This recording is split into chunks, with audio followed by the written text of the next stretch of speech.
Houston Grand Opera's second production of the season was a production of Rossini's comic Cinderella. This is Dr. David D. Shine, and welcome to a special edition of Starstruck as we keep our audience up on the arts, theater, and entertainment scene.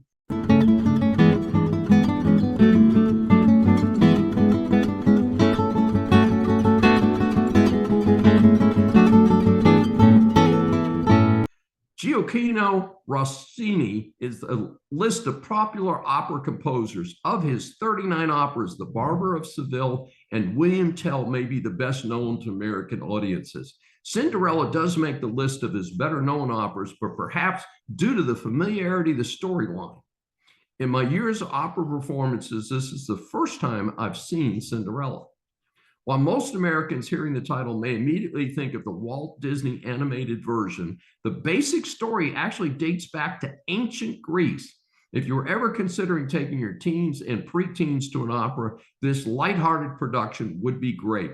The drawback, however, is it ran 3.5 hours. Typical of HGO, one of the country's best opera companies, the elaborate set was interesting and supported the action on stage. The orchestra was led by conductor Lorenzo Passerini and was first class as always. Gorgeous music. Cinderella starts with one of the longest overtures of 10 minutes. This highlighted the magnificent musical talent of Rossini, for which he is, of course, best known.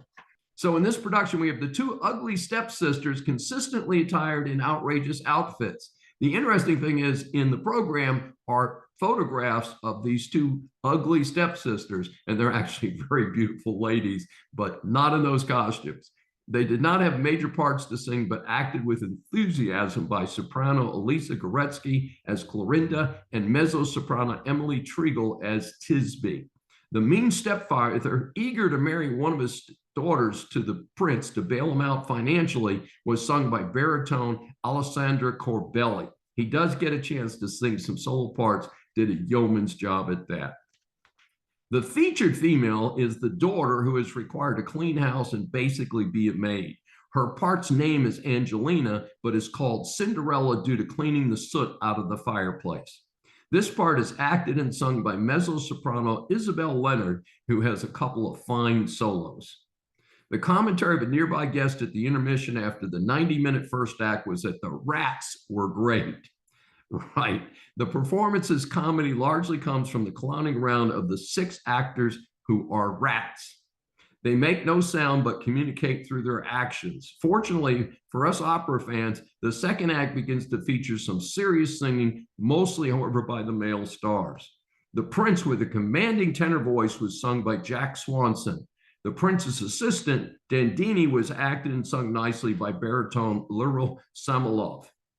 Another key character is the part of Alidoro, who is described as a tutor, but also as the sorcerer who gets the 6 rats to turn into horses to pull Cinderella's pumpkin, which is, of course, turned into a coach. There were a couple fine numbers featuring the bass baritone voice of Corey McGee. The costumes for making the 2 evil sisters look outrageous were very well designed. The other costumes were just okay. I did feel that when Cinderella does her transition to go to the prince's ball, it should have been a more elaborate dress for her at that time. In an interesting twist, there is not a crystal slipper, but a bracelet that links the mystery woman at the ball to Cinderella in the climactic scene near the end. Disclaimer, I buy my own tickets to performances covered, do not identify myself to the theater as a reviewer, and do not promise to do a review. Dr. Dave awards the HGO 4 stars for its production of Cinderella. This is Dr. David D. Shine for Starstruck. Thanks for joining us, and if you've enjoyed this, please subscribe on your favorite platform.